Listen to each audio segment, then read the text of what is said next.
عمومی طور پہ ہوتا یہ ہے کہ لوگ کہتے ہیں جان ہے تو جہان ہے. جان اور جہان کا فلسفہ ہم بچپن سے سنتے آئے ہیں. لوگ کہتے ہیں جائیداد چھوڑ دو، فلاں چھوڑ دو، فلاں چھوڑ دو، نظریات پر بھی کمپرومائز کر لیتے ہیں. جب جان نہیں ہے تو پھر باقی کیا؟ جان ہے تو جہان ہے. اس فلسفے کو حسین ابن علی نے بدل کے رکھ دیا کہ جان ہے تو جہان ہے. حسین نے بتایا جان نہیں ہے پھر بھی پوری کائنات تیری ہے. لوگ یہ کہتے ہیں کہ اگر لٹ گئے تو پھر سب کچھ برباد ہوگا. حسین نے یہ فلسفہ دیا لٹ کے ہی تو آباد ہوا جاتا ہے. یزید سب کچھ بچا کے بھی نہ بچ سکا، حسین سب کچھ کٹا کے بھی زندہ و جاوید رہا. یہ فلسفہ دیا سب کچھ کٹ جائے، سر نیزے کی نوک پہ بھی چڑھ جائے، خاندان کی لاشیں بکھری پڑی ہوں اور گھوڑوں کی ٹاپوں تلے روندی جائیں، کفن بھی کھینچ لیے جائیں، خیموں کو بھی آگ لگا دی جائے، لیکن سر شہیداں پھر بھی نیزوں پہ بلند ہی رہے گا، اونچا ہی رہے گا. یہ فلسفہ حسین ابن علی نے دیا. یہ سر جھکنے کے لیے نہیں ہے، یہ سر اوپر بلند ہونے کے لیے. اور میں ایک بات کہا کرتا ہوں، لوگ سر بچانے کے لیے ہاتھ دے دیتے ہیں، ظالم کے ہاتھوں میں ہاتھ دے دیتے ہیں کہ سر بچ جائے. حسین نے ہاتھ بچانے کے لیے سر دے دیا. ہم نے بچپن سے لے کر کے لڑکپن تک اور لڑکپن سے لے کر آج تک حضرت نبی رحمت صلی اللہ علیہ وآلہ وسلم کا یہ فرمان سنا ہے، من رآ منکم منکرا فلیغیرہ بیدہ فإن لم یستطع فبلسانہ فإن لم یستطع فبقلبہ وذلک اضعف الایمان او کما قال النبی صلی اللہ علیہ وسلم. تم میں سے اگر کوئی برائی کو دیکھے تو وہ ہاتھ سے روکے، ہاتھ سے نہیں روک سکتا تو زبان سے روکے، اور زبان سے بھی نہیں روک سکتا تو کم از کم دل سے برا جانے. اور یہ سب سے کمزور ترین ایمان کا مرتبہ تھا. جو لوگ کہتے ہیں امام حسین کربلا میں کیوں گئے، میں انہیں کہتا ہوں امام حسین حضور کی گود کے پالے ہوئے تھے، کمزور ایمان والے نہیں تھے کہ دل میں ہی کڑتے رہتے اور ظلم کو اور جبر کو اور زیادتی کو اور ناانصافی کو ہاتھ اور زبان سے نہ روکتے. حضرت امام حسین کے خطبے دیکھ لیجئے، قدم قدم پہ خطبے دیے. محمد بن حنفیہ کے نام جو آپ نے وصیت نامہ لکھا تھا، آپ نے فرمایا انی لم اخرج عاشرا ولا بطرا ولا مفسدا ولا ظالما. میں سیر سپاٹے کے لیے نہیں جا رہا اور نہ ہی میں اپنی کسی خواہش کی تکمیل کے لیے جا رہا ہوں. میرے اہداف میں، میری خواہشات کے کسی گوشے میں یہ موجود نہیں ہے کہ میں تخت و تاج حاصل کر لوں گا. انما خرجت لطلب الاصلاح فی امت جدی. میں اپنے دادا کی امت کی اصلاح کے لیے جا رہا ہوں. ارید ان آمر بالمعروف وانہی عن المنکر. میں امر بالمعروف اور نہی عن المنکر کے جذبوں سے مالا مال ہو کے میں اس سفر کو اختیار کر رہا ہوں.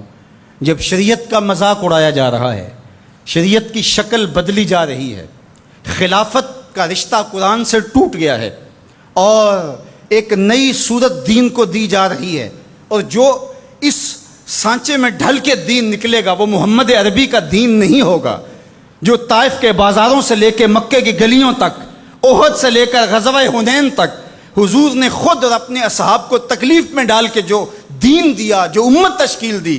یزید اس سارے نظم کو بدل رہا ہے، تو کیا نبی کا نواسا جس کو حضور نے گود میں پالا ہو وہ خاموش ہو کے بیٹھ جائے؟ کہا حسین ایسا نہیں ہونے دے گا، اور اس کی جو بھی قیمت ادا کرنا پڑی حسین وہ قیمت ادا کرے گا.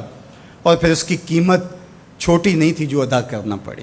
اگر حضرت امام حسین رضی اللہ تعالیٰ عنہ اس وقت کربلا کے تپتے ہوئے ریگزار میں اس میدان حق و باطل میں اپنی قربانی پیش کر کے جبر کا راستہ نہ روکتے تو یہ بات اچھی طرح سے ذہن نشین کر لیجئے، اسلام کی یہ شکل جو آپ کو دکھائی دے رہی ہے یہ موجود ہی نہ ہوتی. دنیا کے اوپر کتنی تہذیبیں، کتنی ملتیں اور کتنی اقوام، جب ان کے اندر تغیر آیا تو وہ اپنی اصل صورتی چیزیں کھو بیٹھی.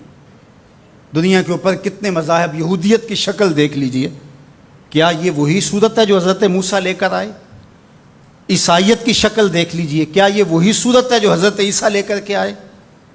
ابھی کچھ دن ہی نہیں گزرے تھے تو حواریوں کے بعد جو ہوا اور جس طرح سے دین عیسیٰ کا حلیہ بگاڑ کے رکھ دیا گیا، جس طرح موسوی دین کی شکل تبدیل کر کے رکھ دی گئی، تو کیا دین محمدی کی شکل باقی رہ جاتی؟ جب یوں دین کی صورت اور شکل کو بدلنے والے میدان میں آپ موجود ہوئے تھے، لیکن باقی ادیان، باقی تہذیبیں، باقی ملل، باقی قومیں، ان کی شکل اس لیے تبدیل ہو گئی کہ اس شکل کو بچانے والا کوئی حسین وہاں نہیں تھا، اور یہاں اس دین کی اصل صورت اور شکل اس لیے موجود رہی کہ اس دین کو بچانے والا حسین ابن علی موجود تھا۔ مسٹر گوکھلے نے کہا تھا کہ اگر حسین ابن علی رضی اللہ تعالی عنہ نہ کھڑے ہوتے تو اسلام یا تو مٹ ہی جاتا، اور اگر موجود رہتا تو اس کی وہ شکل نہ ہوتی جو محمد بن عبداللہ لے کر آئے تھے،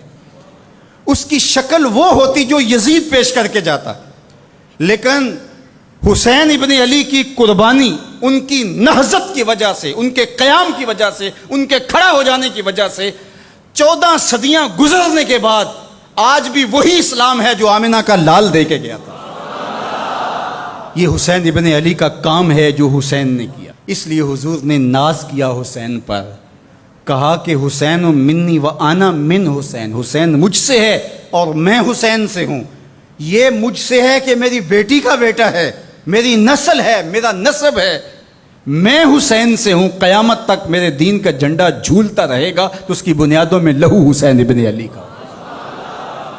حضرت امام حسین رضی اللہ تعالی عنہ نے ایک بات کہی تھی جب بیعت کا آپ سے مطالبہ کیا گیا، تو آپ نے یہ نہیں کہا کہ میں یزید کی بیعت نہیں کرتا، بلکہ آپ کا جملہ تاریخ ساز ہے، بڑے لوگوں کا کلام بھی بڑا ہوتا ہے اور حکمت کے نور سے بھرا ہوا ہوتا ہے، قیامت تک ایک نسب العین دینا تھا۔